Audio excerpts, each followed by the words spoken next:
There it is, the red live button. I love it all the time, man, because it's just this adrenaline starts coursing through my veins, and it's on, and there's just no redos, right? It's not a pre-recorded show, and then the wonderful world of television where you can edit yourself. I just love it raw and real. So on the cusp, episode 11 with Travis Robertson. So it's the usual preamble. I like to frame the show, give a little bit of background on how I know the guest, how we know each other before I turn over command and control to our guests based on some of the themes and ideas that we want to share now. I mean, the list is long. This morning I was on a walk with the dogs and I did a little Facebook Live video. And I was just thinking about the show and I was like, you know what? There's so much to talk about with this man. There's just so much to talk about. So many common threads, so many common attitudes. And I also put it this way in the video. I said, when you meet somebody who can kind of finish your sentence before you actually have to give the whole sentence. I go, that's Travis Robertson. That's how I see and view my relationship with you, because you are cut of the same cloth. You appreciate a lot of the same things. So on the cusp, the nudge you've been dying for, right? We're always on the cusp with that best version of ourselves, but we tend to shrink away and shy away from the beauty of what that is for all of our different fears and our different obstacles we decide to put in front of ourselves, right? So tools and fuel. That's what ultimately at the end of the show, we want to leave our viewing audience with just more tools and fuels, more inspiration and motivation to just get up off that damn couch and say, you know what, I'm freaking worth it. Let's I'm going to do go this. get it done. So how do I know Travis? So yeah, I don't know if you can see Travis and I were talking about whether you can see the comments show up or not. Do you see the comments show up or not? I see private chat. I see comments. Yes. Okay, good. So then I post it, right? So Annie Anderson, she was a guest on the show a couple of shows ago. Hi, Annie. Hey, Annie. So in my work and where I work, relatively new role for me. Definitely was a lot of stress and anxiety in the beginning, just because it was a completely different industry for me. And so I was really trying to get some footing and, find my sweet spot with all the responsibilities that came with my role. And we were going through a transition period in organization, and I was tasked to find a man, a person, a legend like Travis Robertson in the field, in the background. And you are a legend. You don't have to be humble all the time. So Travis came on to help not only support me, guide me, consult me in my role, and to help our organization perform at the highest possible level we can. And it's our world is health and safety. So anybody who's watching this, who understands health and safety, who is a part of it, attached in some way, it's a pretty significant part of the health and well-being of an organization. But also I look at it as morale and culture as well. So that being said, Travis came in. I was literally floundering. I, had really some idea of where we needed to be, but didn't know how to get there.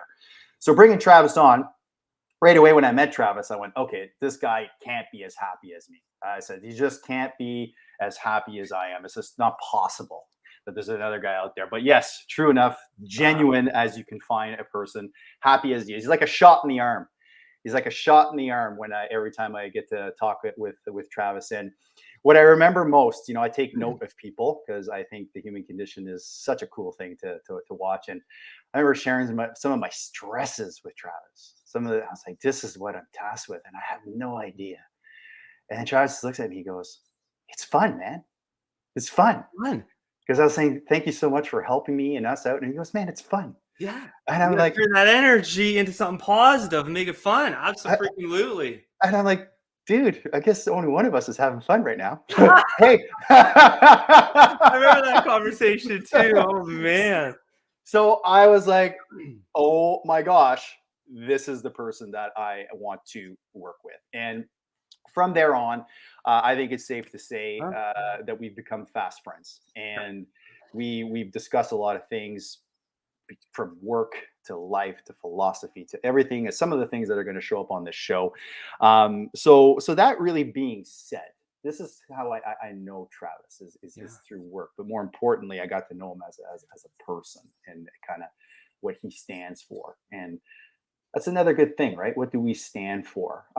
So we have a bunch of different themes that we look to share with our guests, and this is where I kind of turn it over to Travis. And Travis, usually I get the guest to share a little background, a little bit of who you are. Just again, two guys sitting on a park bench shooting the breeze. This is all what On the Cusp is, and then we can get into talking about different themes, and we'll just go down the rabbit hole. Yeah. Travis. Steph, wow, thank you so much for that wonderful introduction. That is, I'm glad we have this recorded. I'm gonna cut that, chop it up, and just have that and play that over and over and over again. So thank you very much.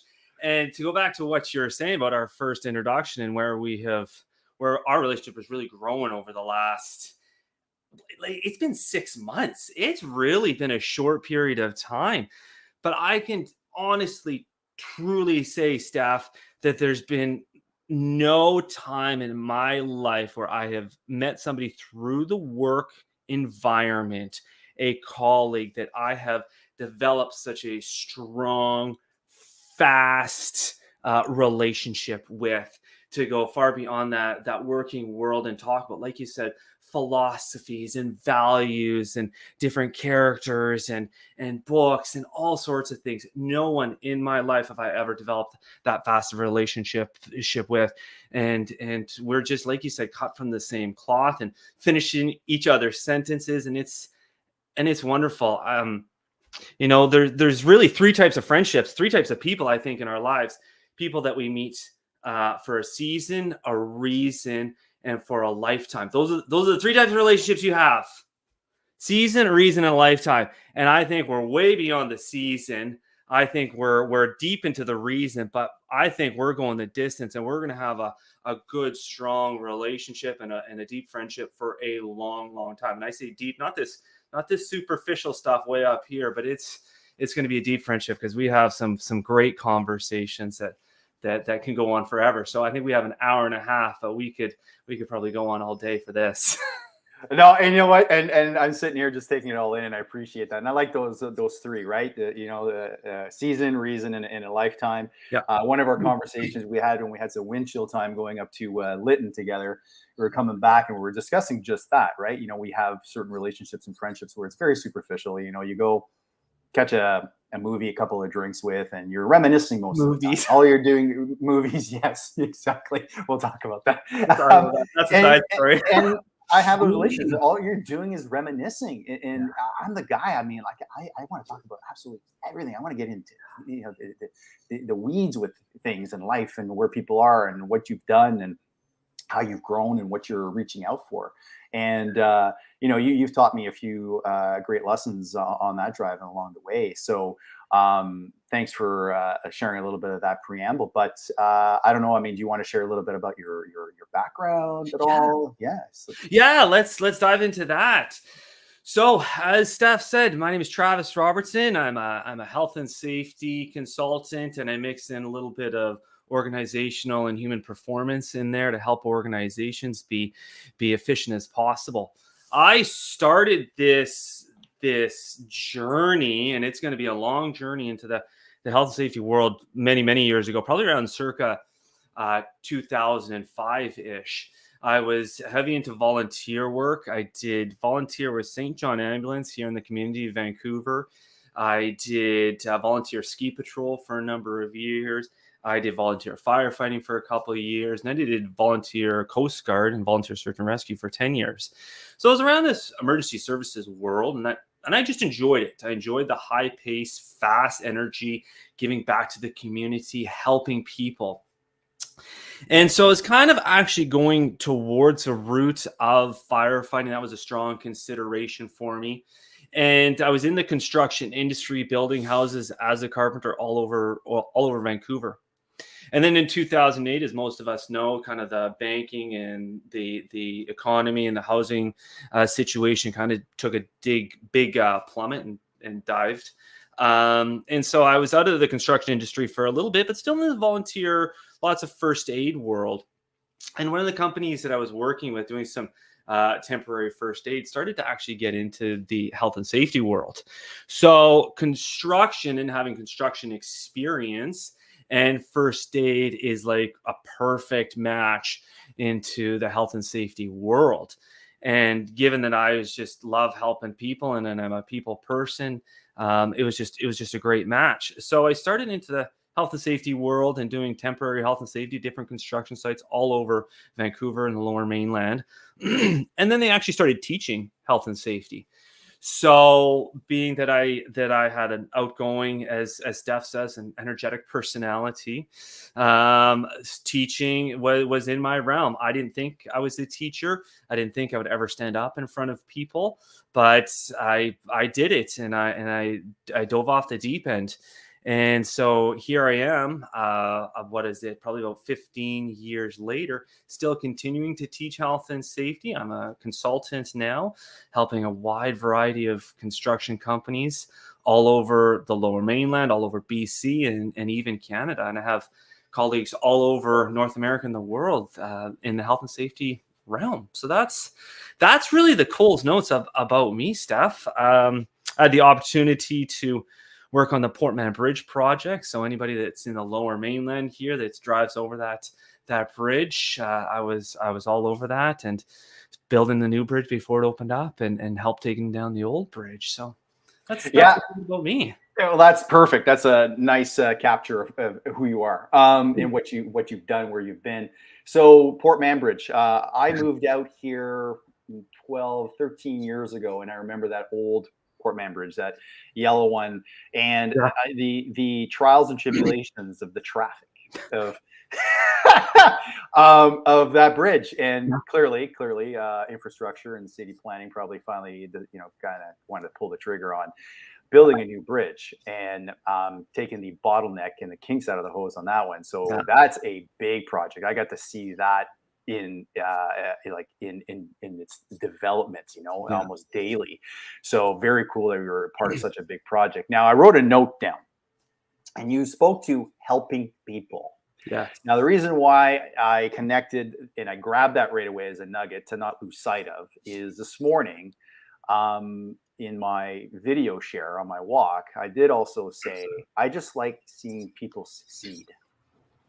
I enjoy seeing people succeed. And I think that's the very reason why I think you dove off the deep end and you became a teacher and decided to teach and to share and impart. So my question to you, Travis, is what is it about helping people that's so important to you? Oh, that's a great question, Steph. What is it about helping people that is so important to me?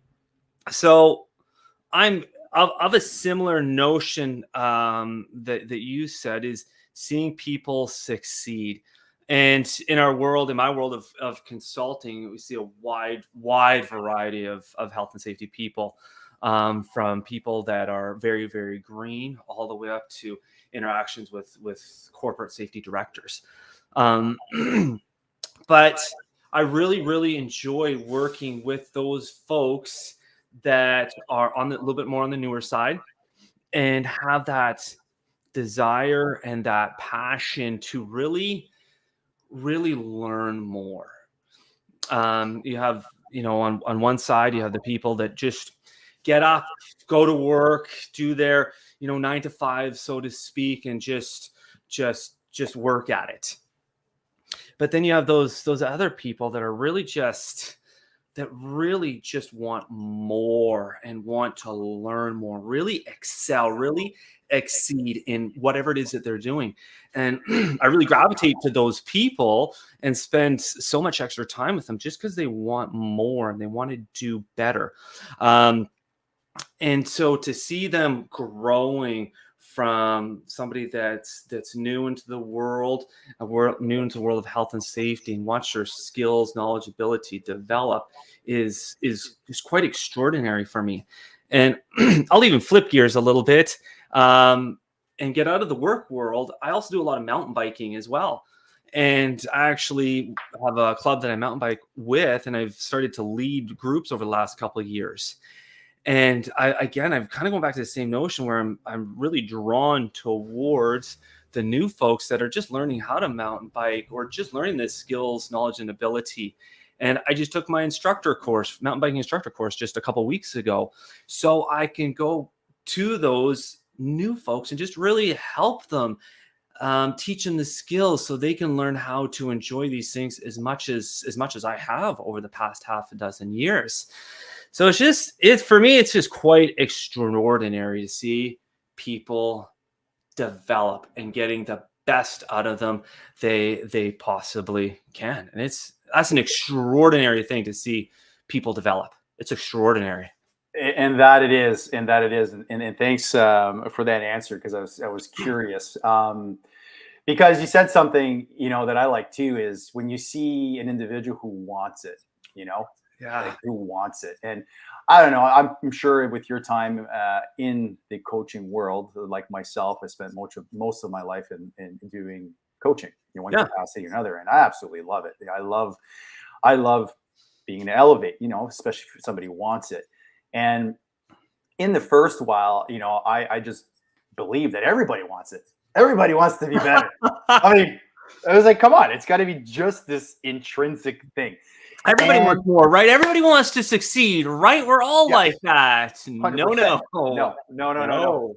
And that was a little bit tough for me to wrap my head around and learn to accept as I got to work with different people, even athletes, right? I mean, athletes who you think supposedly, are the ones who are going to be operating at an elite, level. And then you talk about human performance, and we'll get into a little bit more about that. But I started to recognize quickly, and it's a lot more efficiently, who really wants it and who doesn't. And I started to, let's say, manage my time a little bit better, because you can't help everybody, and because you have to want it. So I really appreciated you sharing that part of helping people. Now, it's going to be a pretty good segue, because I remember we chatted about you going off and doing that mountain biking course. Yeah. And then I asked you, I remember we were on the phone, just kind of wrapping up some business, and you were sharing that with me. We were going off to Whistler doing this thing. And I go, oh, so why are you doing it? And yet again, true to form, Mr. Robertson says, well, I'm doing it to teach myself more so that I can give more. Yeah. And I was like, holy sheep shit. I'm like, again, just that common thread. And I talked about that this morning too, as well, is about, we're always under construction where we should be. Yeah. There is no finish line. And I went, this guy gets it. He gets it. And I like being surrounded by people who get it, because that's what I try and do every day. And we'll get into books, right? Shortly. It's my segue. Yeah. And is what can I, even in 5 minutes, even if it's a quote, even whatever, can I teach myself? Yeah. Whereas that I can then pay it forward. Yeah. The more tools I have in my toolbox, especially in a role of leadership in coaching, then makes me more apt to hit the mark, because we're all very different people. Yeah. So I was like, my goodness, very impressive that you're going to do this course, not really selfishly, but it's to be able to help this group that you're a part of. So that says a lot about your character. It was going back about 10, 12 years when I was doing all that volunteer work. I was literally volunteering for 4 different groups all at the same time: search and rescue, volunteer first aid, volunteer firefighting, volunteer ski patrol. I was doing all 4 of those at the same time, keeping up with what I needed to do for hours and training. And then when I developed into a training role, I had to go out there and train people and search and rescue and things like that. And my lovely, beautiful, amazing wife, Lauren, was like, well, you do a hell of a lot of volunteer work. And I was like, yeah, I just love and I enjoy giving back to people. And one of my favorite little sayings for safety people is that safety people are people-y people. We're people-y people. We just like to, I definitely I can't speak for all of them, because like you said, everybody's a little bit different. I just love giving back. And if we're not, as leaders, if we're not constantly developing ourselves, our skills, knowledge, ability, how can we then go out there and develop other people? How can we do that? If we are not improving ourselves, how can we go out there and improve other people? It just doesn't make sense to me. So I'm constantly always reading articles from Harvard Business School. I'm constantly picking up books. I got behind me about half a dozen books that I need to read that I haven't read yet. I got about 10 audio books that I still need to listen to. And that's just because I want more information so I can literally go out there and give it back to the people to make them bigger, better, faster, and stronger. And listening to you is oftentimes like listening to myself. And that's really cool because it's validating. And oftentimes, people who perform with such fervor and such passion and such a willingness to give and the amount of energy that requires. And you speak to having volunteered for four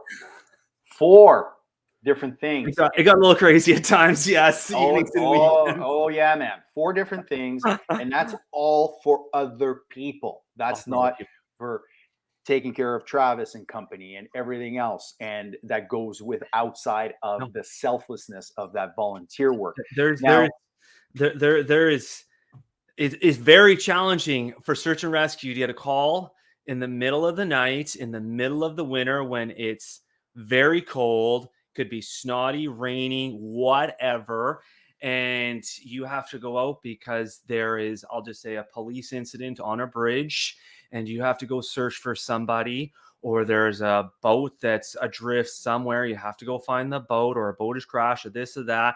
And we're talking middle of night. We're going out when it's snotty as hell. It could be a birthday weekend. It could be a long weekend. It could be Christmas. It could be any holiday. We're on call. We're going out, and you can't say no. I'm too tired. No, it's Christmas. No, it's this, or no. There's no excuses. You have to go out. People need you. You have to go out there and save lives and be ready for that. So yeah, it was some tough times. There were some absolutely tough calls that we went to. and that's kind of speaks to commitment, right? And you know me very well about how I feel. We were on a call. We were on a call this week. I finally made it to the Human Organization Performance group. I have to say was just absolutely amazing Yes. to be a fly on the wall and to listen to like people. And the word accountability came up. And I remember you texting me. It was like I just had a shit-eating grin on my face during this group conversation. And of course, I get a text from Travis, Steph, your favorite word. Your favorite A word. And I'm like, yeah, man, because everything you just said is you can't be accountable to all these things and getting up in the middle of the night, like you said, snotty, whenever. If you're not accountable, I mean, to be accountable to what you said yes to and what you committed to, but you first have to be very accountable to yourself. You have to be accountable to the standards you hold yourself. Because if you're weak and you waffle in that area, then you'll be quick to make excuses as to why you can't go, or you're going to call in sick or that. And I've seen it. Now, just to finish the thought, is back to the your four different volunteer things and the level of commitment and time, whatever. Another question for you, because I still live the same life. I'm everywhere in my hands and everything. What? Just as it's me. But I had a difficult time, and here's the question: with everything you're committed to and still taking care of yourself and company, is when you find yourself people saying they can't, or they have excuses, or they don't have the time, or this or that. Is it difficult for you to hear, being the person that you are and the amount that you have committed to and given of yourself, when you hear individuals say that? No, not for me. Like, it does in terms of, it sucks because you have given these people all your time, all your energy and training, and you've poured blood, sweat, and tears into these folks. So on that aspect, and as you know, people will come and go in our work world and in our personal lives. But for me, I've developed over the years a big sense of understanding. And as leaders, we have to understand. And like you said, and like both of us have said, people are different. There's no two people that are exactly the same and have the exact same motivations as us. So I would rather someone be open and honest about not having the energy and not having the commitment levels, so they don't continue on half-ass doing that, and yet we expect them to be there full time and doing everything that they need to do, and then when the call comes in and they're kind of half-assing it, well, I'd rather them be upfront, be open, be honest with us and say, hey, my heart's just not in it for XYZ. And as a leader, we need to understand and be empathetic of that and understanding of that, and say, hey, that's fair enough. We can try to motivate them and look at other ways to bring them back. But ultimately, we have to be empathetic and humble, and ask them some questions about where they're coming from, and be understanding that not everybody is cut from the same cloth. There's this, probably, I'd like to say, the 1% that of you and I that have this amount of energy and zest and vigor in our lives, that excel. There's not many of us that get up as early as we do in the morning, that read as many books as we do, as educates ourselves as much as we do. And that's okay. We have to understand that as leaders, and be empathetic and encourage them to maybe find other opportunities that's better, and understand that we were a stepping stone to that. I really like that, Travis. And I'll tell you why. Is the empathy part. Mhm. That comes up a lot. Again, I like to give references, words. I love words. I love the origin of words and what they mean. Empathy, from the Greek, to suffer with. And that's very gracious of you to be like, oh, okay, I mean, this is not for you, or maybe potentially you're putting excuses in front of yourself, or you're insisting on self-sabotaging or making that straight line crooked, because we just all can. It's just a matter of wanting it and Yep. committing to it and holding ourselves accountable to whatever that it is. I was a lot harder. I was a major hard ass on people who were of that category. I had no empathy. If Mhm. anything, I was quite the opposite. I got angry with people. Yeah. And I had to learn to understand why I had anger towards people who didn't just want to try Yeah. harder. Yeah. And it also depended on where their baseline was, right? So is because I came from a certain environment of childhood. Not much was afforded to me. A lot of it was just making it flipping work for myself, right? So yeah, I had a bit of a hard attitude towards these people, and with time and in more coaching opportunities and learning about the human condition and people, Yeah. I started to learn the craft of being more empathetic and understanding the story, that we all have a different story. And what you said that I like very much, that will resonate for me forever, is that this may not be for you, but we can try and find something else that's more suited to your DNA, if you will, Yeah. if I got that piece right. Yeah. Yeah. So And absolutely. And the one other thing that I did mention is that, I it helps me sleep better at night when, when people are moving on into other roles, other occupations, where they're moving up in the world, where they're moving up. Um, and so, yeah, it's always tough to lose somebody, an extraordinary individual that's pivotal in their role, with the organization or whatever it is in your life. But knowing that they're moving up, helps me sleep better at night, because we as leaders help contribute to that success of them moving up. So, on some levels, we have absolutely contributed to their success, and we have done our job and to help move them upwards and onwards and help them succeed in their life and their journey.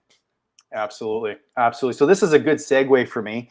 We talked about helping others, helping ourselves, growing, reading books, books, books, books. Books. The theme. So the way that I'm going to leverage this segue is I'm currently listening to the audiobook, Becoming Bulletproof. Oh, And so I started that a couple of days ago. It's about 15 hours worth of listening, and into the first chapter. okay. And a quick synopsis of this book is Secret Service lady, her husband is Secret Service too. They were a ground zero for 9/11. And the idea and the premise of the book, and sharing these tales and stories and these struggles through training and through self development and all of the things we're talking about here today, is how to become not fearless, because there's no such thing as fearless, Mhm. but to have the courage and have the ability. And he absolutely, yeah. Yes, book recommendations are always great. I love them too, Annie. So very, very fascinating out of the gates. And she talks about F3. You talked about season, reason, and lifetime, Lifetime. right? Yeah. So this one's called the F3, F- and there's going to be a question at the Mm. end of this, because what we've touched on so far. So the F3 is fight, flight, or freeze. Okay, so a lot of us understand that model, and we either fight, or the flight piece, we flee, Yeah. we just run in the other direction of danger, or we just absolutely completely freeze. Yeah. Were there any instances in your life along the way in your journey, in your self-development, and some of the things that you saw Travis wanting to evolve into and become, where you either fought for, you fled from, or you just completely froze and just said, I'm totally scared shitless of this, and I'm just gonna kind of leave that where it is? Wow. Wow. Fight, flight, or freeze. I love that. I wrote that down. I'm definitely, Annie, write that one down. Fight, flight, or freeze. That's going to be the one that I'm going to remember for a while. I mean, one of my notions is that if we're not pushing outside of our comfort zone, we're not growing as individuals. We're not growing. If you stay status quo, even keeled all throughout your life, you're never going to grow. You're never going to move. You're never going to develop. You're never going to, I shouldn't say never, ever going to succeed, but you're never going to move up in your life. So for me, a lot of times I'm in that flight or fight type of situation, because I'm always kind of pushing that envelope a little bit. Whether it was I still remember my first course I ever taught, confined space, many years ago. I still remember it like it was yesterday, and I was absolutely nervous as heck, and I had no clue what I was even saying at that time. I was like having an out of body experience. But you push through those things because it's going to get easier. Practice, pushing, you are going to get better at it. There is nobody in history that goes into doing these big extraordinary things for the very, very first time and is not nervous and absolutely has complete confidence. That takes a lot of practice. So I still live by that and pushing myself on a regular basis, whether it's teaching bigger and bigger classes, whether it's going and doing public speaking at conferences or doing presentations at organizations, things like that. Yeah, push us outside of our comfort zone. But we're not pushing that comfort zone, we're not growing. Mm-hmm. Growth happens outside our comfort level. 100%. And so I'm going to share a moment in my life where I froze, and sometimes you freeze at the time, but it doesn't mean that it's never going to happen. That's why I say there's no shelf life to accomplishing your dreams. Yeah. And I always knew that I was destined to be a coach, to get into developing, sharing, building, developing, leading people, seeing them succeed, lifting them up, eliciting the absolute best potential out of themselves, even if they don't know it. It's seeing it in them before they see it, and then just drawing that out very creatively. But I needed to develop that in myself first before I could even know how to approach that in other people, especially like we talked about already, as everybody's very different and connects to things differently. I was 21 years old. Mm-hmm. I was great one-on-one, man. I could sell you anything. Right? With conviction that my beliefs and what I stood for, it came through very clearly. There was no mistaking where Steph stood on stuff. And sometimes I was standing on a pile of poop because I really didn't know enough of what I was talking about. But anyway, you live and learn. Yeah. So I'm, meeting with this guy, and he was a motivational speaker. He was an international motivational speaker. And I was at his place. We're having a couple of drinks, shooting the breeze. I'm 21 years old. And he took a liking to me. He looked at me and he went, tell you what, he goes, there's something there. There's something there with you. He goes, you've got that thing that a lot of people don't have. And I'm like, oh, damn. I'm like, okay, I'm getting a little uncomfortable, but it feels good. Somebody's maybe acknowledging me that, sometimes we just want to be seen, right? Because sometimes we're overlooked. So he offered me this opportunity, Travis. He said, I would like for you to go deliver a motivational course to my clients in Denver. Okay. And I'm looking at him sitting on his couch going, that sounds fantastic, I think. Yep. And he's like, seriously, he goes, I'll coach you through it. I'll take you through it. I'll teach you. And then you just go and you can go and deliver that weekend. So I go, what? screw off, pal. You said no way. Well, internally, I mean, Yeah. Okay. No, yeah. I remember my temperature rising. I remember having this cascading, waterfall of emotions. Somebody who actually believes in me, who barely knows me, Yeah. somebody who's willing to give me such an opportunity, but I wasn't ready. Yeah. I literally was like, oh man, like, listen, that's a fantastic offer, and thank you for recognizing what it is that you see in me. But I'm Yeah. like, I am terrified of taking this opportunity and absolutely just blowing it for Yeah. your account. Yeah. Right. But anyway, that was a time in my life where I froze. I was 21 years old.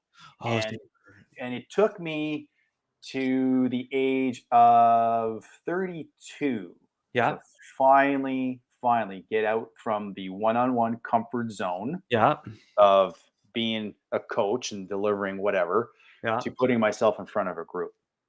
So, like you and your confined space story, I was terrified, and I think I was fumbling a lot of my words. Yeah.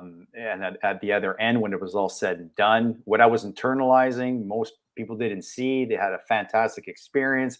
They came and chatted me up after, and I was like, "What? Nobody saw all that crap that was going on inside my heart and in my chest." And I was hooked. I was hooked. So I didn't flee from it anymore. I didn't freeze. I fought for it, and I still do And every day. So, and how does that feel now? How does that feel now compared to doing that same thing back then? yeah. How does it feel now? You know what I think, and I think you'll attest to this, is when you're comfortable with the subject matter, Yes. no problem. So I've shared this story before. As a strength and conditioning coach, Yeah. you spend enough time in an industry honing your craft, Yeah. and then you spend, hockey groups, professional athletes, coaches, whatever. Wimbledon Stadium seats 85,000 people. Mhm.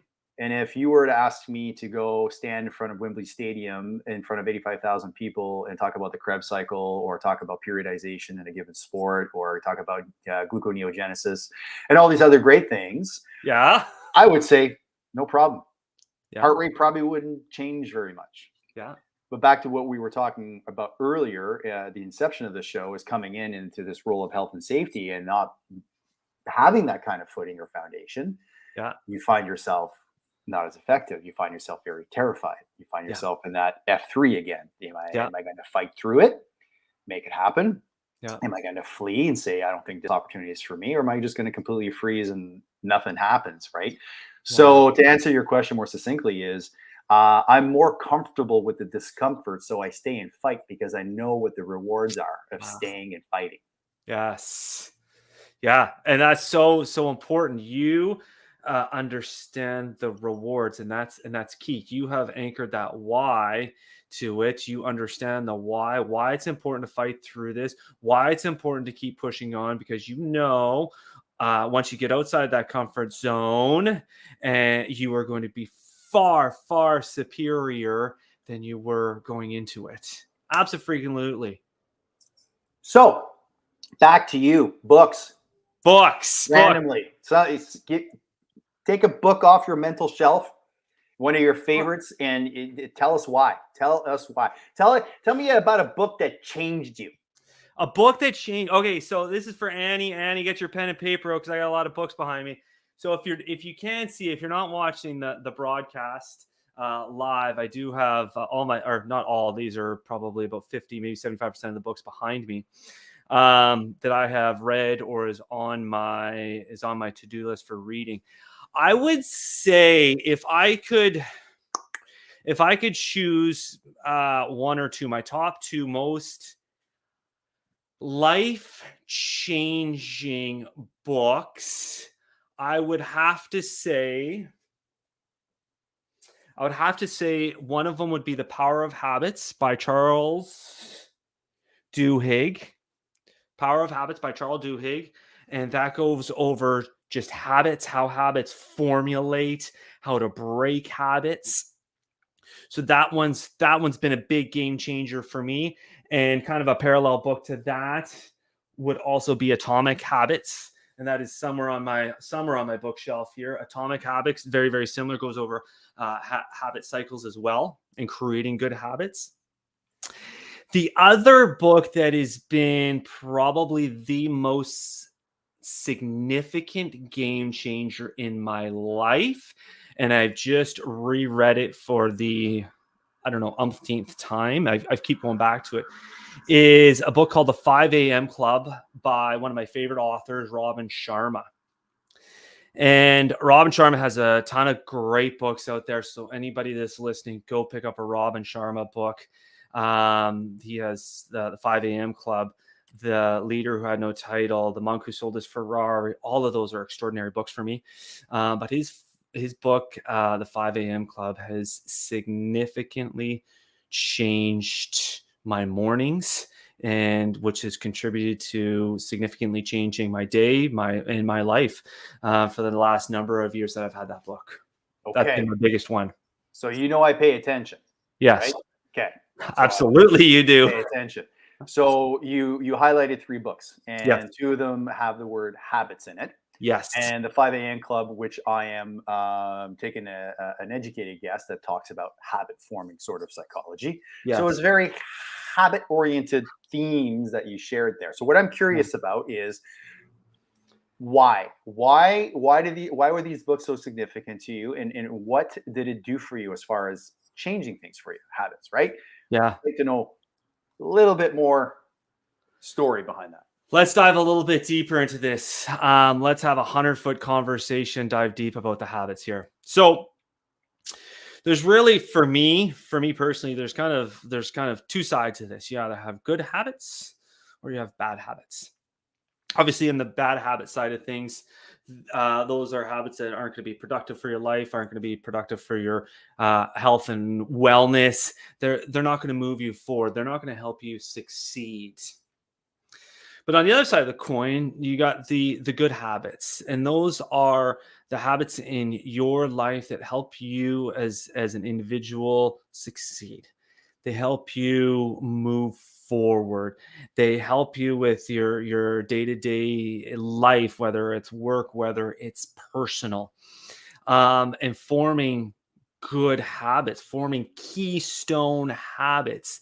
For me, that Power of Habits book by Charles Duhigg was actually one of the first books I picked up many years ago, and it created this whole habit of reading and wanting more. So it in itself was almost like a catalyst for this almost this obsession of further knowledge and further development. So with that, forming the right habits can significantly change your life. Absolutely 100%. I mean, you look at the best sports teams in the world. You look at the most successful business people in the world. You look at the most successful relationships in the world. And the foundation of all of those things are good systems and extraordinary habits. Mm-hmm. And the interesting thing here too is to share with people is, whatever you focus on is what you're going to get, right? It's kind of like, when you're learning to drive and then you're wherever your eyes go, the car's going to go. That's life. It's how you're steering your life. Yep. So whatever habits that you're executing is those are the results you're going to get. So when you started looking at this and looking under the hood of habits, did you find yourself and you have moments where you go, ooh, snap, that's definitely me and I need to change that? Oh, crap cakes. Yeah, they got me pegged here, and yes, accountable. I do that all the time, and shit, I gotta do some work. Did you have moments like that when you started picking up some of this literature? I think we're fooling ourselves if we don't think that we have bad habits. And heck, because I have a couple good habit books doesn't mean I still don't have bad habits. But yes, absolutely. And my nighttime routine significantly changed, and watching too much television and not getting as much exercise as I used to back in my heyday, as we'll call it. Yeah. So yeah, there was some absolutely massive bad habits that I recognized that I needed to change. But it's even some of the little, even some of the little small habits to make your life a little bit better and a little bit more, well, extraordinary is where I want to end up. So, and thanks for that, because I'm a curious person like you are. So, and I've had to go down the habit changing journey of life. Still do. So they say, I read somewhere that it takes 3 weeks to change a habit, and they said use this exercise. So if your trash bin is underneath your desk to your right, and then you're Yep. throwing your trash, your paper, you're Yep. discarding to the right, Hmm. and then you move that trash bin now to the left, Yeah. you'll find yourself still trying to throw it to the right. That Yep. approximately it takes about 3 weeks for Yeah. a habit to galvanize and become a natural replacement for what you used to do. Yep. Would you agree with that? Because I have some disagreement there. Would you agree with that as far as how you've applied it to yourself when you started to have to change some habits? Were there some that were like, oh, okay, this is going to probably take 3 months, not 3 weeks, or Oh, some you were no. just like, the epiphany happened and bam, I got it done right away? Yeah, that's a great question. And there's a recent article, or it was in one of the books, I can't remember where it was, that there's now scientific evidence that shows that it's not 3 weeks anymore. It's now even longer than that, upwards of 5 weeks, or is somewhere in around like the 50 days ish to completely reform a habit. So, and yeah, I still see this when you're trying to break a new habit, depending on how long that habit has been anchored into you and how long you've been doing that habit for, will dictate how long it may take to change, as well as how you anchor your why to it and why you want to change that habit. Um, so there's a few different factors that makes habits easier to change quite quickly, or some factors that'll make it much longer and much harder to change quite quickly. So for a common one for me, 5 a.m. Club, the one of my favorite books. I love getting up early, but do I slip backwards a little bit periodically? Yes, I absolutely do. So I still sometimes slip backwards, maybe on the weekends, or a long weekend or something like that, where I don't get up as early. So it absolutely is true. I think it can still go backwards. No, and thanks for that, because this conversation is important to me as well. I love these shows because they get me thinking, and I like to reciprocate and share. Yeah. So I've shared this with people before. My first book I picked up at 19 was Awaken the Giant Within by Anthony Robbins, and that was a Oh, turning point for me in my life at yeah. 19. And I was really at a fork in the road with Yeah. life, and so we're talking about habits. So the one thing that I had to change a habit was self-talk, Okay. and he talks at length about that in his book, the self-talk, replacing that negative self-talk with a Sure. self-talk that is more becoming of being positive and Yeah. honoring yourself, and working towards that best version of yourself. Yeah. I had my negative self-talk was so bad. It was so ingrained. And every thought that I had in my mind was it wanted to tear me down and to tear the world around me Mhm. down. It was Yeah. just dark inside of me. And that took a long time. And the reason why I asked you that question about, different habits, some habits I was able to change like that in a nanosecond, like to quote Yeah. Tom Peters. He says, change happens in a nanosecond, but it's that lifetime commitment to that change where it's the real trick, right? Yes. So for me, Travis, the hardest habits for me to change, the longest that it would be the ones that are most destructive Yeah. for me. Yeah. So the habits that were most destructive to self were the habits that were the hardest for me to change. Were Yeah. the ones that I had to go to distance on. It would ebb and flow. It would ebb and flow. It would ebb and flow. I take 2 steps forward, take 20 back. Take 10 steps forward, take 3 back. Mhm. And so I just wanted to share that with you and the audience, that because I was curious, because some stuff is a little bit lighter, a little bit easier. It's kind of like, hey, Sure. I need to exercise more. Yeah, okay, boom, done. I'll go from Yeah. 3 days a week to 4 days a week. There, easy peasy. Yeah. When some of those habits are like ingrained into your fiber, like that bad self-talk that's been going on for years and years and years, stuff like that does take longer to change that thought process. Um, and really anchoring that why to it, and yeah, sometimes we will have a little bit of a relapse and go backwards a few steps. So those, yeah, those types of things definitely take time, but the most important thing is keep moving forward, having that desire to just keep wanting to move forward. Just show up. One of the most important things I think people can do to change a habit is just to show up. If you want to change a habit of working out a little bit more, what do I do for my bike? You're going to get one next week. It's going to be a game changer. But what do? I used to prepare all my clothing the night before and put it on the bike the night before.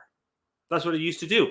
And so it's just like that little extra step, and getting ready to that little barrier of, I have to get my clothes ready at 5:30 in the morning. But now I've gotten into that. I've changed even that habit one step further. I don't even get it ready the night before. Is I just as soon as I change out of it, I grab new clothing and I put it back on the bike. So I don't even have to get it ready the night before. There's just always fresh clothing there, literally every single day.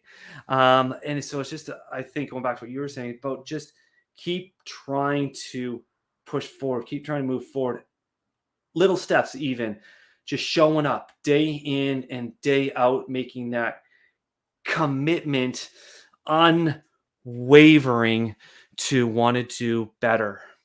Well, you know something, Travis, I'm a big fan of showing up, showing up. Mm. Man, I say it all the time. I say it to myself, and I just show up, show up. Yeah, that's your starting point. Don't expect miracles. Don't expect perfection. Just sometimes I have zero expectations, but showing up affords you an opportunity for something to possibly freaking happen. So you have to show up Just and show up. just show up. So that message is a good one. And you're naturally making a segue, migrating, dovetailing into another one of your themes, which is Yeah. your morning routine. I think it Oh, buddy. really helps sort of prop up the conversation Oh, that's now buddy. behind us. I'm interested too because I'm OCD. I got processes. I got things that I put into place that set me up for success. So I'm curious. Morning routine for Travis, and why is that so important in the rest of your day? Oh, buddy. We can talk the rest of the show just about this right here. Morning routine, ladies and gentlemen, for me has been a freaking game changer. Go read that book, 5 a.m. Club, and it's really going to put that into perspective for you. So, your specific question, why? Why is a morning routine so important? Folks, I cannot begin to tell you how important just the start of anything is. Whether it's you're starting to run, you're starting a sport, you're starting to get ready for a presentation, you're starting your work day, whatever it is, that initial start is the most important part. Your setup is key. And so for me, my morning routine is so critical because it really sets me up for success for my day. Bringing your best self to you will help you bring your best self to everyone else around you, whether it's my family or my new little baby boy or my colleagues at work or my clients or good friends like yourself or my mountain biking community. Bringing your making yourself the best you can will allow you to bring your best self to everybody else and everything that you do. I'm just getting fired up just talking about this. Woo!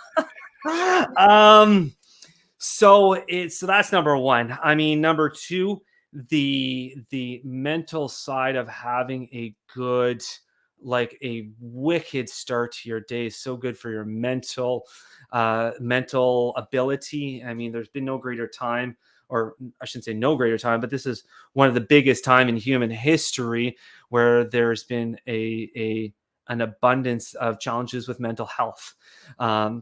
around COVID, around the work and the busyness, well, at least that North America has, and being overworked. So a good morning routine will help your mental health. And for me, I include some physical fitness in that, and some sort of physical exercise. And for me, I got introduced to the indoor biking community 6 months ago. Shout out to Peloton, shameless plug for them. But I mean I should have gotten on that years ago. I mean, at least when the pandemic started, because now I'm up to about 4 to 5 days a week on my bike, and I have to sometimes ease off a little bit, as you know, in the fitness world. You know, you have your max heart rate, and I got a heart rate monitor on I like the numbers and looking at it. And there's a lot of times in my bikes that I'm pushing like 90%, 90 to 95% of my heart rate. And I'm like, ooh, I got to back it off a little bit. I don't want to like explode while I'm biking here. So having an extraordinary exercise regime first thing in the morning. Movement for me is medicine. Movement is medicine. Any type of movement. Hey, if you're a beginner in the exercise world, it does not matter. Anything to elevate your heart rate, anything to get the endorphins going, anything to wake up your body, get a little bit of a sweat on, will absolutely freaking help you. And that's just by showing up day in and day out and starting that. So that's the part of the physical aspect of it. And then I always include some sort of mental aspect to my morning routine. So it's always getting into a book, whether it's reading a paperback book. That's still what I preferred. Or right now I'm deep into just about finished an audiobook. So anything like that, a little bit of mental studying and learning is key. So in the book, in the 5 a.m. Club, it's called the Victory Hour. It's called the Victory Hour is what Robin Sharma coins it as. And I started to notice with my physical exercise and reading a book that it wasn't in an hour. I couldn't do it in an hour. He even has a schedule laid out of what you should be doing. I'm like, I can't do this. I want more than that. This is not enough for me. So my alarm goes off at 5:30. So I'm operating around that time every morning. Even this morning, I was up at 6 o'clock on the bike before the show, crushing out a 45-minute ride. And so he calls it a victory hour. I couldn't do it in an hour. So I just called it my morning routine. And then funny enough, when I was setting up my not my mountain bike, my Peloton bike, you had to come up with names and stuff like that for yourself. What do you want to call yourself? So everybody has like little fun names. And so I just put my first and last name in there for a little bit. And so I was trying to think of something better than just that. And what is this hour? What is my morning like?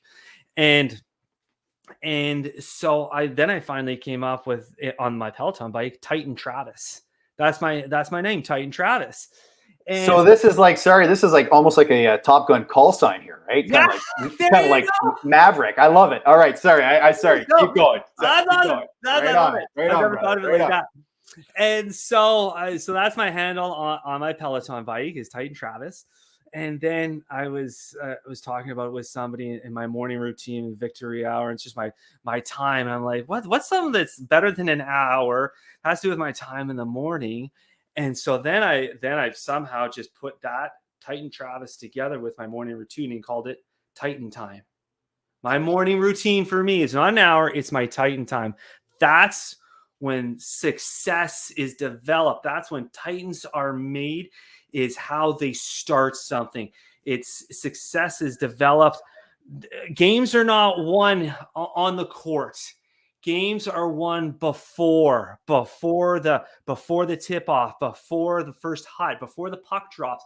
It is developed way before that. So for me, my morning routine is when Titans are made. And that's my Titan time.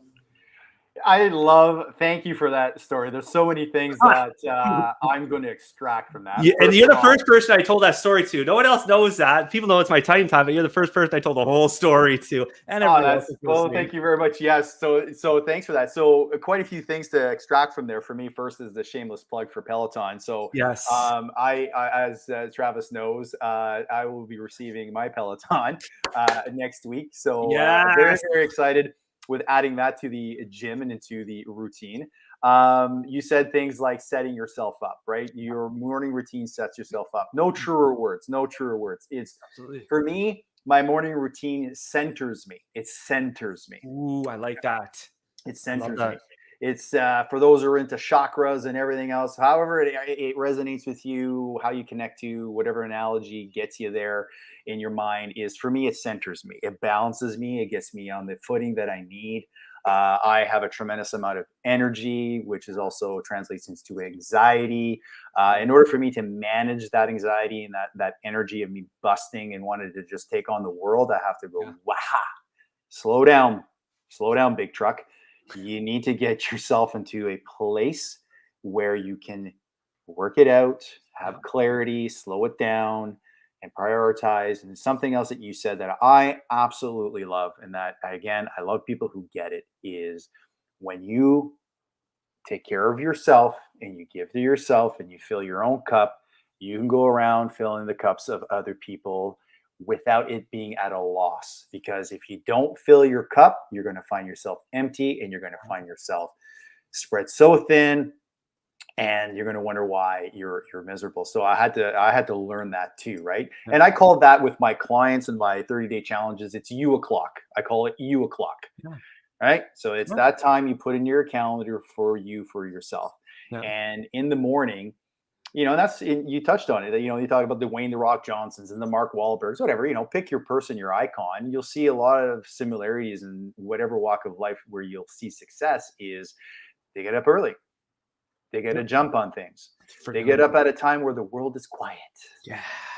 where everybody else is sleeping in, shirking their responsibilities. The other 99% You know, can be sleeping, and us one percenters yeah. love that time. And then the other thing that's so important is we're an all or nothing species.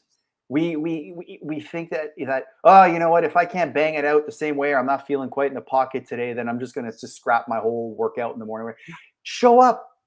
You know how many times I've gone to the gym or I've started a workout feeling absolute shit and I Yeah. thought it was going to be a bad workout, but I got through my warm up and then I had some of my personal bests when I'm Yeah. like, hello, wow, didn't expect this, but back to showing up.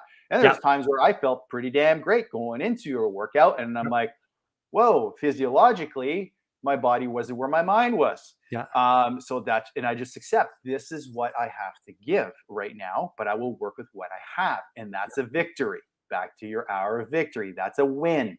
That's a Yes. win. But Yes. the psychology of all or nothing. It's like Yeah. I have a 3-day program. I missed Monday. Bah, screw Wednesday and Friday. See, yeah, missed my first day of the week. Well, no, something by definition is something. Get Wednesday, Friday done. You Yes. know. So Absolutely. I really appreciated you going in quite a bit of detail about your morning routine and how that sets you up for success, how it Yeah. centers yourself, and how Yeah. it gives to you the gift that you need to be effective out there for Yeah. everybody who is needing and wanting your time. Yeah. I mean, one of the other things that I look at for, and like you said, kind of that Monday, that workout Monday, Wednesday, Friday thing. And one of the other things I look is that we didn't go this far just to get this far and stop. We didn't go this far just to get here and then stop. We need to keep pushing forwards. And same thing. There's some days where I don't feel like I want to get on the bike or I'll be getting into it. I'm just feeling like blah and I want to get off. And it's like, no, just keep going. Just keep pedaling. Just keep moving. Um, and at the end, hey, we're hopefully not going to die on the bike or doing this extraordinary exercise. But every time I finished, I'm like, yes, I finished it. That sucked. That was hard today. But I finished. I showed up at the freaking finish line. I feel fantastic. Now I'm going to go read for an hour and exercise the mind and then give back to my people for the rest of the day. And that's brilliant, because the other thing that you just reminded me there is you're feeding two very important things that are very important to me, which is the physical and the mental side, which is the Yes. intellectual side, right? Yes. And intellect for me is sexy. There's nothing sexier than intellect. And so for me, those two things are so, so important. And I find the intellect side operates at a much higher level. The Yeah. frequency is much higher when I am very busy with my physical fitness. Yep. When my physical fitness is dialed in and it's spot on, my bandwidth, my capacity to ingest, digest, ruminate over this information that I am trying to take in and do something with and be inspired with and go out Yep. there and shower the world with my newfound knowledge, Yep. is just operates at a whole different level. So it's very, very cool that you figured that out, that there's it's a two-pronged scenario there for your setup. Yeah. Now, okay. So let's switch gears for a second. I'm gonna toss the ball back over to you. So with this massive amount of energy and exercise and just this obsession for greatness we have to look at the opposite end of that as well. So let me ask you this, Steph. What does your rest look like? What does your mental and physical recovery look like? Because that is just as important as the actual physical and mental work. Oh, I see what just happened there. Okay. Switching the gears on you. No, Sorry no, there, everybody. no, don't apologize. This is good. This is good. I appreciate the questions as well. Yeah, and I'm glad you brought that up, because I probably would have overlooked that piece. And it's hand in glove. It's hand in glove, right? Your It's rest is just as important. What does that look like? What is taking yourself away from all of that look like for you? So rest. Wow. There's another one. We talked habits. Like, I think the anchor to this show is really habits, right? This is what I'm going to be walking away with after when I rewatch the show, is the habits that we have. And my rest, for being a person who's high output,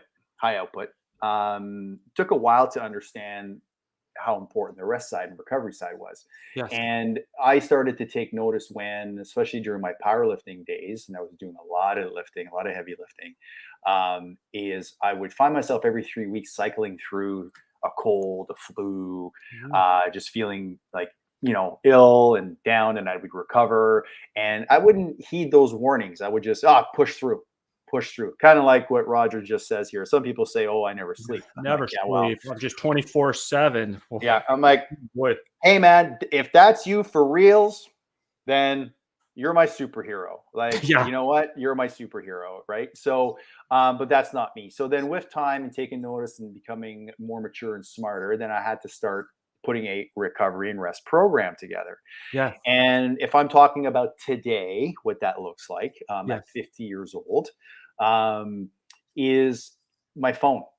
I think my phone for me is probably the one thing that helps me with my recovery immediately. I take that phone and I put it somewhere where I can't see it. Toss it. Good Toss for it. you. If Toss I'm working it out, it. yeah, I'm playing my music, my phone's on silent, and it's somewhere that it's not going to be within my reach. So that is an immediate mental recovery for me. So it allows that space to open up. Sleep. Okay, so we'll talk about sleep. Yes. So I used to get away with less as a younger man. Well, when you're younger, you recover better. It's biology. Yeah. It's just the way it works. Yeah. So in the last 5 years, I realized that my body doesn't recover quite as fast or quite the same. Yes. So I need to nurture it and give it what it needs, which is more rest. So part of that rest is the volume of exercise that I do has changed. Not necessarily the frequency, just the volume. So most of my workouts are 30, 40 minutes tops, but they're balls out workouts. Yeah. Like they're pedal to the metal. You're crushing lace. You're driving the body. Oh yeah, I am just going after it. So the sleep part, people will laugh, right? You say you're up at 4 a.m. I'm up at 4:30 every morning. Okay, so that's because the dogs don't understand sleeping in. They don't understand that concept. Best personal trainers you could have. Ah, Yeah, it's kind of like Rocky Balboa. Yeah, let's go. Got to go run that hill. yeah, So you get up, okay, you know, you have your coffee, away you go. But I'm in bed at 8 p.m. nice. I'm in bed at 8 p.m. and people will laugh. People, when they hear that, they're like, what? It's like, you don't have a life. I go, I do. I really do, because I need to feel good and I need to perform at a level that is right for me and feels good for me. Good for you. I can't achieve that if I don't respect the rest and recovery side of things.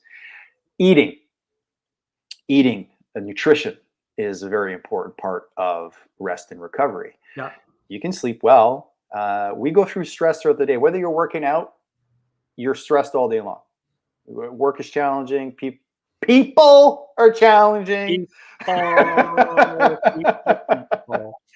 So yeah, you can work out to bleed the lines, you know, to purge and all that good stuff. It's a good release, cathartic. But at the same time, what you kind of fuel yourself with, lots of water and what you eat and put into your body as far as nutrition to help recovery, it speaks for itself. It does. You know, if I have the lapses in my training, which I've had over the years, and then I treat my body like a dumpster and it's just eating more crap, and then I enjoy more wine and all the other libations, and Yeah, it starts to show. It's just how it works, right? it's true. So kind of just to cap that, you know, my rest recovery is just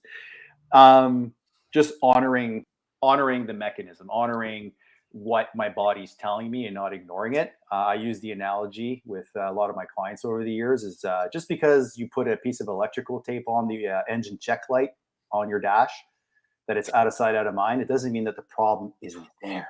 No, that's Right? so true. So, so when the engine check light comes on, acknowledge it. Yes, deal with it. Right? Do something about it. Right. Yeah, So anyway, that's kind of a little bit of my routine at a high level. So yeah. And you said a couple things. I took a couple notes here that I want to touch on. Phone is so critical to be conscious of, and the bad habits that creates. I mean, iPhone has only been out for like, smartphones have been around for, I think, like 12 years, 15 years. I don't yeah, think about it's that. 15 years, Yeah. but 12, 15 years, whatever. And there has been no greater time in the world of human evolution where there's been such an easy access to information and mental stimulus. So think about that. No greater time. And our brains have not been able to catch up and adapt to that. So every time, you know, you look at a picture, every time you read something on the internet or flipping through even LinkedIn, all these things give you little shots of endorphins in your body, and then your body just learns to crave that. And so it just creates this horrible habit and cycle of wanting more and more and flick and flick and flick. And so it's one of the habits I've been thankful never to get onto Instagram, and have significantly reduced my social medias of pretty much just Facebook and a little bit of LinkedIn here and there. But that's been an absolute game changer for me, is to break that habit and that cycle of the phone. Should be a device to communicate with people, and not to sit there and check status updates of people and pictures and this constantly. So good for you, one, for recognizing that the phone, put that thing away, because it is driving conversations into the ground. But it's also hurting us mentally. Our minds need a break. The other thing you mentioned is sleep. Sleep is critical. Human beings and adults need 7 to 8 hours of sleep. That's it. Generally speaking, most humans do not need more than 8 hours of sleep. So 7 to 8 hours.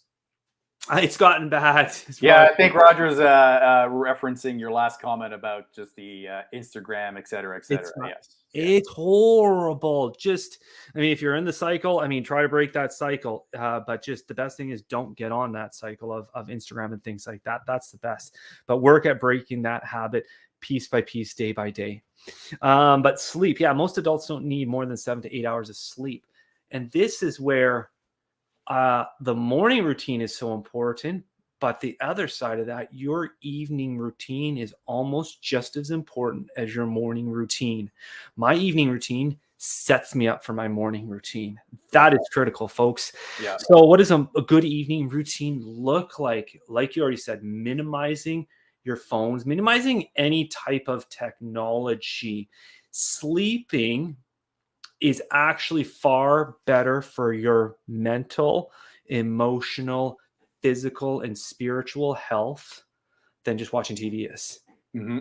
People say, I just need to watch TV. I just need to just turn off my brain, stuff like that. Yeah, and I get that. And hey, I still watch a few shows here and there, but actually not watching TV, going to bed early like you do, 8:30, 9 o'clock, doing yoga, just sitting, and you don't have to, just doing some stretching. If you don't want to call it yoga because you have a stigma against it, just do some stretching. That's fine. That's great. Loosen up the body.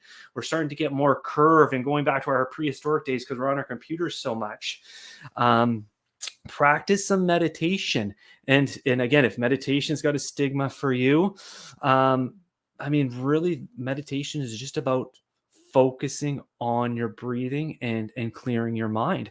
You don't have to sit on the floor to do meditation. You can sit anywhere. You can sit on a chair, and I do it sometimes in the morning or in the evenings just to relax and just focus on my breathing and clearing my brain.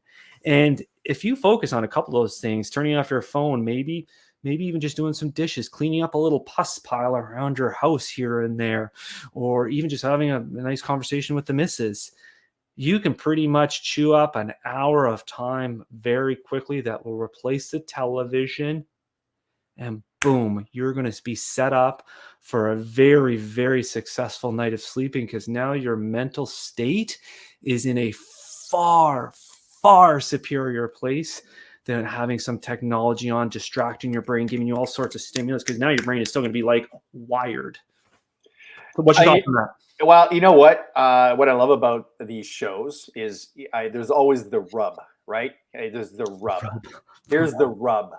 Is everything we talk about on this show always comes back to a lot of the same themes, but in different landscapes and different shapes and sizes and different stories. And here's the rub. We talk about tools and fuels. We talk heavily about habits and breaking bad habits and forming ones that get us to where we want to be, in meaning an enlightened place, a happier place, a successful place, a positive place. And here's the rub. No matter how many tools we give you, no matter where you acquire them from who, no matter what guru, no matter what, special, the Dalai Lama and all those other great minds are out there, is you got to do the work. True. You have to make it happen for yourself. You got to show up. Not on somebody else to make it happen for you.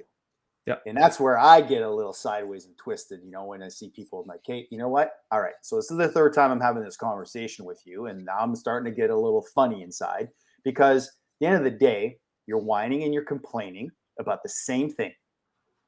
Yet you are empowered. You have the ability and the capacity to change it, 100% change it for yourself. And you go to school, meaning on yourself, or you acquire the tools, or you listen to good podcasts. So many people say, oh, have you listened to this guy's podcast? Have you listened to Jocko? Have you listened to, absolutely. But the thing is, for me, is I hold myself accountable to, if I connect to something that I see there's a gap in my life that I need to fill, it's on me.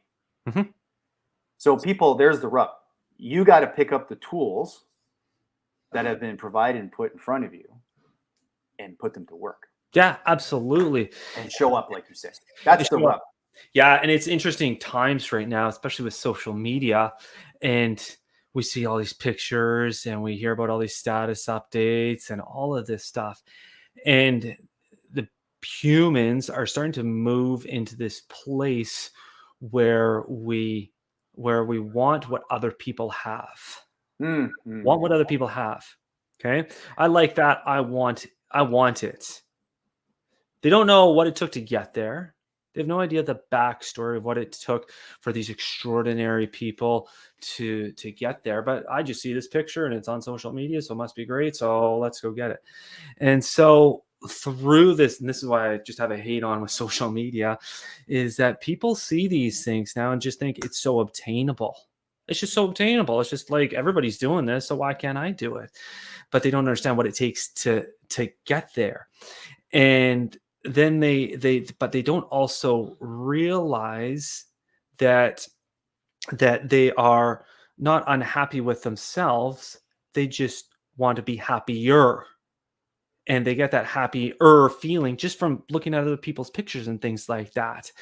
Um, and so it's not a case of people are unhappy. They just want what everybody else has, these pictures. And so that's why another reason why I've stayed away from the social medias and things like that, because it's not a true reflection of the dedication, of the hard work that it takes to get there. And that to me that's the extraordinary part. I love that you brought that up because there's another kind of bone to pick for me throughout my life is exactly that, right? People will comment on what they see, the successes and whatnot, and you set me up nicely where is they didn't know what it Yeah. takes to get there. Yeah. Now the other side of that is then you put in front of that individual what it actually took and what it takes to get there, Yeah. and then you say, are you willing? Are you willing? Yeah. Right? And then you'll realize, yeah, no, I'm not, because I thought it was easier. I thought it was just kind of given, served up on a silver spoon or whatever. And that's what I have a hard time with people. People are so judgy, right? Yeah. Judgy. They're quick to just kind of judge. And I had my own scenarios through life. And it's from let's talk about the physical side. I mean, I started as a skinny endurance athlete. I was small. Even when I went to do my couple weeks ago, my high school reunion, yeah, I'm a vastly different looking man than I was in high school. Yeah. It's like 155 pounds at my height, and now I'm around 220, Yeah. and but when I was working really hard to put on my size over the years, Mhm. I had all kinds of accusations of how I got there. And I'd be like, well, okay. At first, I took it very personally because it's like, Mhm. you have no idea. You have Mhm. no idea. And then I went, okay, Steph, take it as a compliment. Don't be Mhm. so reactive. Take it as a compliment. And then I went one step further, Travis. I start offering these people, these accusatory people, to come and work out with me. I said, come and train with me. Let's do leg day. I do leg day. Want to talk Come about and habits? I do leg day on Monday, not come on and Friday. come I and do do it a on Monday. workout in my shoes, and I'll show you what it Yeah. takes. I do leg day on Monday. You talk about habits is Yeah. because most guys, fellas, look like, they're riding a chicken. Small legs. They leave legs to Friday at the end of the week when they're tired, and they typically do it half-assed. They don't blast it out like they do chest and tries or back and tries or their shoulders. For me, Yeah. Monday was my favorite day. I did it Monday first, right out of the gates at the beginning of the week. So I had a few guys who would take me up on coming to work out Yeah. on Monday. Yeah. It lasts about 15, 20 minutes. I'd say, hey, because oftentimes you hear comments like, well, how long you spend in the gym per session stuff? I'd say, well, about a couple of hours, right? But it's all business. They go, well, I spend around the same time in the gym, and you must be doing something else or whatever. You must be taking this or taking that. Yeah. And I'm like, well, you know what? I've seen you in the gym. You're on your phone most of the time. Yeah. So just because you're in the gym as long as I am doesn't mean you're achieving as much as I am, 100%. right? So some are just tying into some of the lessons that we're sharing here as we're going around. Yeah. Go ahead.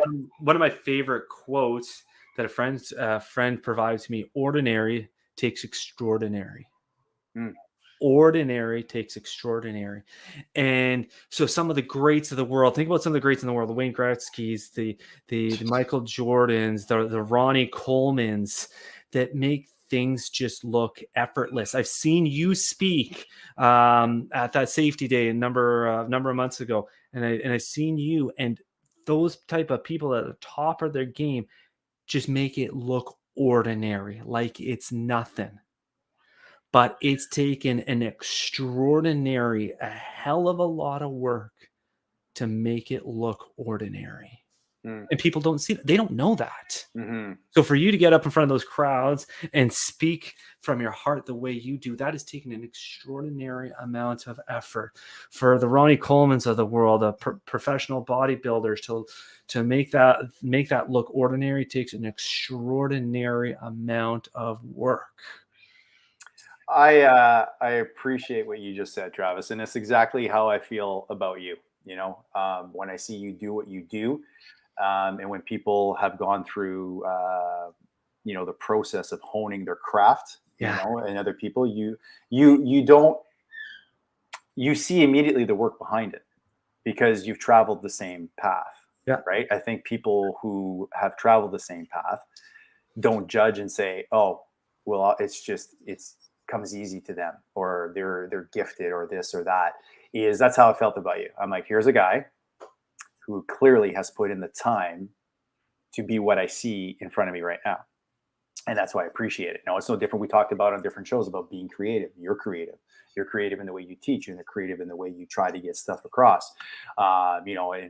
For example, just funny comments, right? Going back, like, so Roger, he developed 4 of my logos. So he's been on the show. He's been on OTC, and Roger's the logo guy. Yeah, Roger's the logo Roger, guy. I've heard about you. So again, I'm just using that as another example about when you see the work of other people and you see the talents of Roger and you see the different work that he does. Yeah. I appreciate know the work behind what his final product is. Yeah. The amount of hours that a person like that will spend drawing and coming up with different concepts, and no, not quite there, and not quite there, and then it's that final product that we're just wowed with. Yeah. But like you said earlier, is the Super Bowls are won in practice. Yeah. Right. Championship rings are won on the basketball court practicing prior to the actual event happening. Yeah. So, you look at like the people like the Steph Currys of the world. And one of the famous stories I've heard about Steph Curry, before practice, everyone would come out for practice and he would be on the court, he'd already be sweating his ass off because he's already been there for an hour warming up, practicing. Then when everybody's done, Steph Curry's still there working on stuff. So even before the practice, he's practicing. Even after the practice, he's practicing. And there's another book behind me called How Champions Think. And it's made by it's written by a sports psychologist. It was a random book that I found in a used bookstore, and that was an absolute gem. And a friend and I, who kind of have a informal book club, and we talk about the books that we're reading periodically, he got that book, and it talks kind of a lot about that psychology of before the actual game, before the big show. And it's so important. How you practice is how you play. Amen. And just look at the time. Yes. We're doing well, but I do not ever want to forfeit a very important topic to me, Yes. and I know to you. And it's all been converging and going that way, and that's the mental health side of things. Yes. And I'm going to kind of lead out with an example that I appreciated. It kind of ties into everything we've said. Changing habits. Something we self-sabotage, we fall back. Mine were the hardest habits to change, were the ones that were most destructive. And I remember watching a Dr. Phil show years ago before he got weird and quirky. It's kind of migrated into become more of a Maury Povich circus show.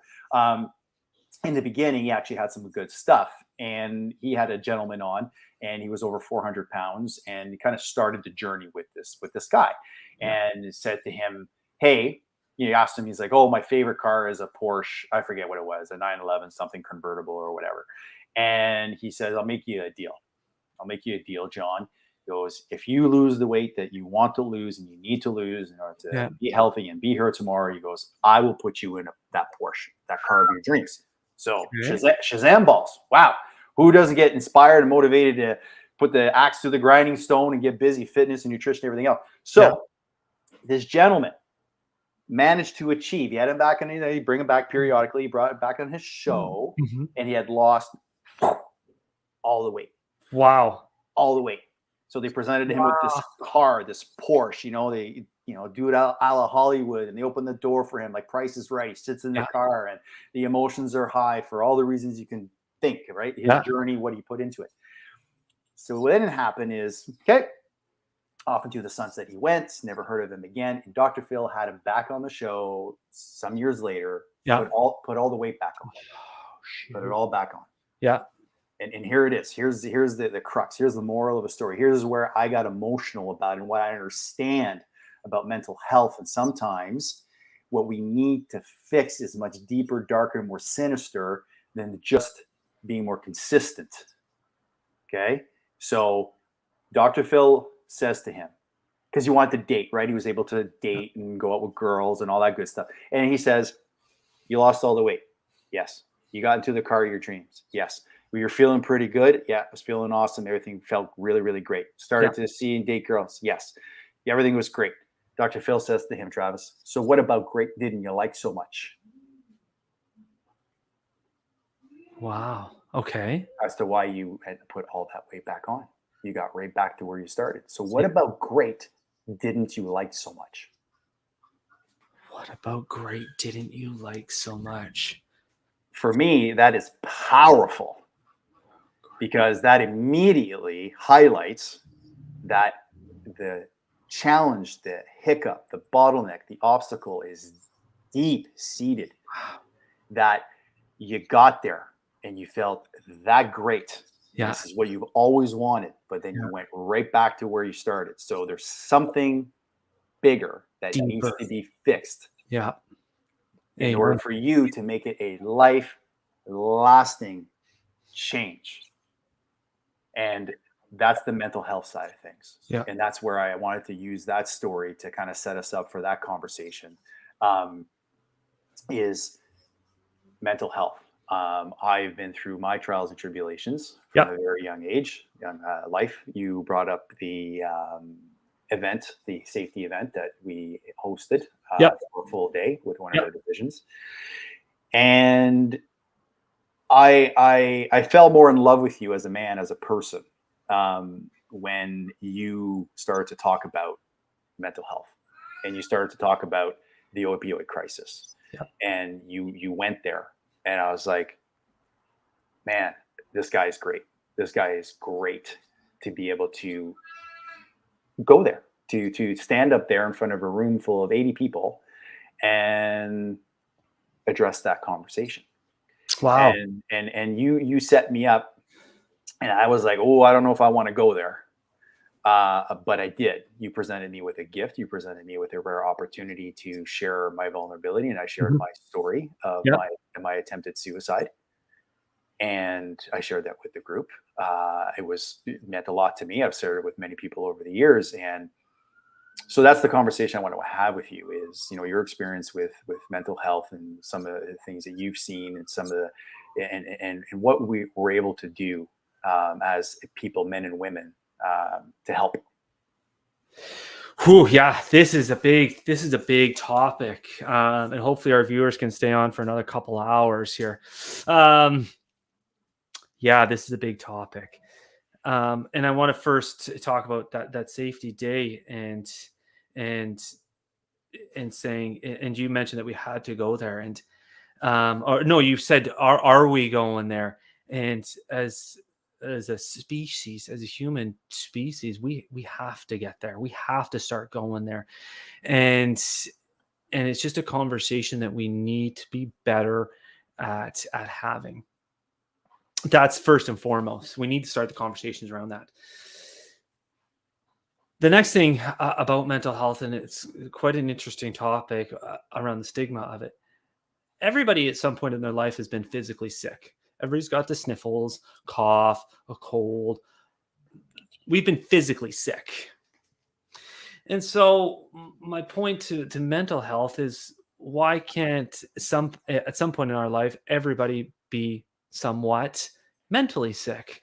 Whether it is, if you've ever been stressed out, if you've ever been burnt out at work, if you ever are at home with your kids and feeling, or your family, and stressed out there, if you're ever feeling lonely during COVID and things like that, those are all little signs of mental health. And I think we would be fooling ourselves if any one of us ever said that, oh, I've never been mentally sick or had any mental health issues. Well, anything where you're not feeling optimal or not feeling on your game is maybe a type of mental sickness of sorts. I don't like to use the word sickness, but that's what we're going to use it and call it today, at least. So I think we've all been there at some point in our lifetime. And we need to start having these better conversations about it and just opening up and having these conversations. There's an abundance of resources out there for us to use, at least in the Vancouver area. I know that for sure. And in the opioid crisis here in Vancouver, and I think it's pretty much hit all of North America, in Vancouver, the fatalities that happen due to drug overdoses, the majority of them are connected to the construction industry. Yeah. So our audience here may not be connected to the construction industry, but may know people that are connected to the construction industry in one way, shape, or form. And there's been no greater time in our lives where we've had more social media and more like other people's positive pictures to look at, and we want those things. There's been no greater time where we've had access to the news and hear about all the bad stuff that's happening in the world. So our minds are just being absolutely bombarded with information, and our brains have not been able to adapt and not been able to catch up with it. So we as humans are under an unbelievable amount of stress and mental pressures, and we need to talk about it. We need to have these conversations around what that looks like. Organizations need to create a world, and one of the other books that I have back there would be definitely top 5, is around psychological safety, where you are in an environment where you feel comfortable, where you feel safe to have these conversations, where there's not going to be a stigma or a fear of repercussion or anything like that. And it's so important, creating those relationships, and us as leaders being humble, inquiring with our workers, with our friends, with our families. And I think I may have mentioned this to you during our car ride, you can definitely ask the question, hey, how you doing? And you can ask it with as much sincerity as you like, but you're still going to get a very, very general answer. I'm doing great. I'm doing fine. Things like that. The very general answers. And if you don't probe very far, it's not going to go much farther than that. But asking better questions of our people, of the people that we're leading, of our friends and our families. One of my favorite questions that I like to ask is, where are you at? Where are you at? Where are you at in your life? Where are you at with your health? Where are you at with your work? And for me, that's a great question, because that elicits a much, much deeper train of thought and has the potential to elicit a much deeper and richer conversation. I like everything you just said, especially using the word richer conversation. And there's a couple of things that I do not want to lose sight over. Establishing, getting rid of the stigma. We use that all the time, right? Mental health. And you think, but this far into the game that, like you said, everybody has struggled at one point or another with some dark clouds. And I share my story. We talk about creating an environment is safe to be able to share and to talk, right? And I share my story like I did that day in front of a big group, and I've shared it one-on-one for different people. And I share my story so that it gives people the permission to feel normal about where they may be at, like you said. Because my story is one of millions and millions of stories out there. And when I would hear other people share some stories that would give me the permission to be and feel human, for me to be good and okay with the things that make me me. And I also want to use the word permission because I thank you, Travis, for giving me the permission to be me in our relationship. And that's something that I crave and I look for, and where I want to spend time with the relationships that I have is in that environment of safety where I know I Mhm. have the permission to be myself because I want to give that same permission back to the people who are in my life. I don't, I've had people reach out to me. I had a nice message sent to me this week by, a previous colleague, friend, somebody that I led and whatever, and just randomly reached out to me to just thank me. Thank me. He was going through some really tough times in his life, and just reached out to say, thanks. You were the one person out of two that didn't judge me, didn't shove me aside, took the time to listen to me, not insert my own opinions or comments or perspectives or narratives, and just kind of quietly listen and just say, hey, you're going to be all right. What do you need? I'm here, right? And sometimes people just need to know that there's somebody there to help them weather the storm. And I know that you're that kind of guy too. And then I want to tie that back in, seeing as we're rounding the corner on the show. So about the mental health piece, you layered all along the way the perfect recipe to hedge, to curtail some of that insurmountable emotional baggage sometimes we accumulate when we find ourselves with those dark clouds, which is a great morning routine and a great evening routine. Yeah. Right, is a good what I call a ramp up and a ramp down sort of scenario. And with all of the technology and all of the stimulus and all the anxiety that's created for some of the things we've talked about, you have to have that self-care. You have to turn it all off. And when we do have a routine in our life, we tend to manage better. Yep. And that's a lot of what I've taken out of what you so wisely shared on the various topics. So that being said, if you, Mr. Robertson, were to wrap it all up and want to leave our listening and viewing audience with final thoughts and comments, like one very important thing to just kind of anchor this baby, what would it be? Steph, I can only choose one. There's so many. Hey, listen, Where do I that's why I like to start? call the show Edgewise. Edgewise. What do you mean? What do you I mean know. edgewise? I know people tell me, hey, you're only allowed one favorite, Steph. I'm like, I got so No, many favorites. I got so many. So There's many a favorites. plethora of out there. And we've hit on a couple of them. So we're just review, and then I'll try to summarize and find one. But mornings and evening routines are absolutely critical. Your habits and your systems will determine your successes. They absolutely will.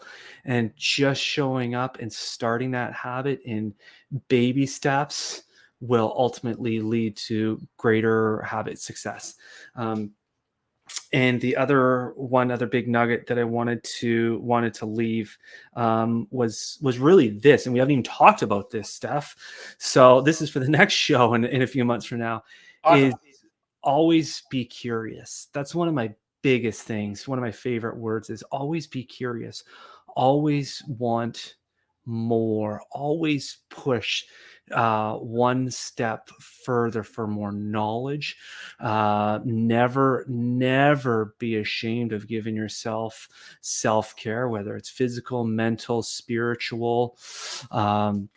Always be pushing yourself and be curious to do better, to do more, to read more, soak in more knowledge.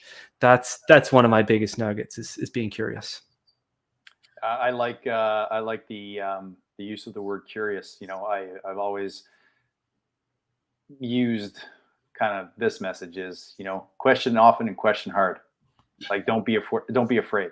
I say that to people, and that curious part is it tends to be beaten out of us along Yeah, the way somehow, right? We always talk about, hey, we hear things like, oh, to go back to being like a 5-year-old, view the world like a 5-year-old. absolutely. And a lot of these things, and sorry, I'm just kind of, my mind's going everywhere, and that's why I kind of laugh. It's in my book that I'm writing. It's in my book, and I touch on it. And I say, self-help books, you name it, inspiring books, motivational books, and workshops. I mean, it's been around for like 25 years. Carnegie, you name, pick your Yep. flavor. Baskin Robbins of just motivational flavors out there.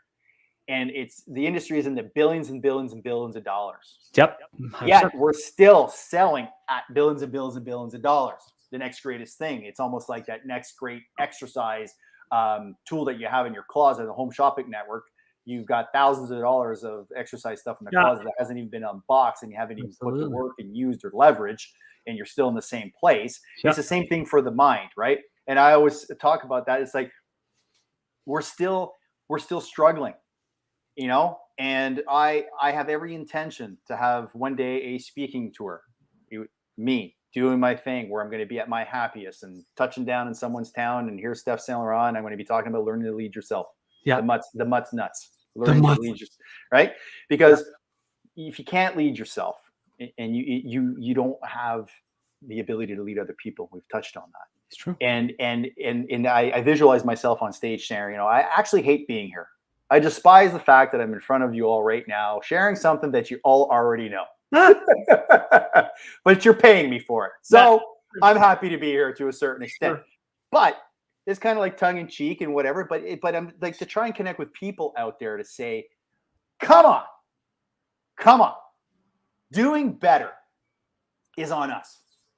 It's true. Surround yourself with what you need, but pick up those tools and apply them. You're going to win some, you're going to lose some. Absolutely. Don't surround yourself by, this is the only time I'll swear, but don't surround yourself with the bullshit people that are negative and drive you into the ground. Surround yourself with extraordinary, great people that move you forward, move you in the direction that you want to go. And I think that's one of the reasons why you and I we're going to be, it's going to be a lifelong friendship, and I will be front and center at your first speaking gig, cheering you on, watching you excel. I'm counting down the days. You're the best. It's always nice to have people who believe in you, and likewise. But to kind of wrap it up, using your word curious. Yes. I had the opportunity to digest it a bit more, and that really helps out the show, because I believe in being curious about yourself too. Yeah. Be curious about the gifts that you have inside of you that that are there. Yeah. Be curious about where you can take those. Be curious about your potential. Be curious about how you can share that with the people that are closest to you, and potentially even the world. Be curious about you. Yeah. And thank you for that word, because that I'm like just kind of warm and fuzzy inside and a little bit of emotional just thinking about that. And you've helped me in my relationship to be curious as well in different ways. You've opened my mind, in a lot of different ways. So speaking of gifts, I say this to every guest that comes on OTC, that I thank you, Travis, for the gift of today and for the almost 2 hours that we got to spend. It felt like 5 minutes. Yeah, I know. That's the thing with good. That's the thing with good company is this is a gift for me, and it's a gift for hopefully the people that tune in and they listen. And I don't take my relationships for granted. So thank you for your time, Travis. And thank you for having me, Steph. It's been a true honor and a pleasure.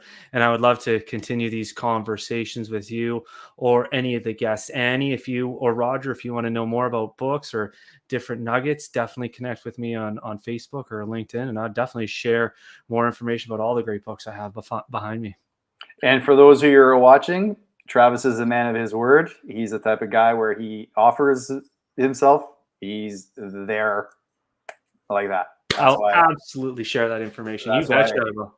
Okay, so we'll call that a wrap. I know we'll be doing this again in the near future, talking about different things and maybe potentially a panel of like-minded people. Ooh, And I'd like to actually get into, I know we didn't have time today, but I want to talk about human performance because that is the cat's ass. All right. It is the whole subject. Jeebers. All right, next month we'll figure something out. Sounds good. All right. Thanks for tuning in, everybody. And we'll see you again sometime soon. Thank Cheers. You, appreciate it. Have a great weekend, everybody. Take care. Cheers. Bye. Bye for now.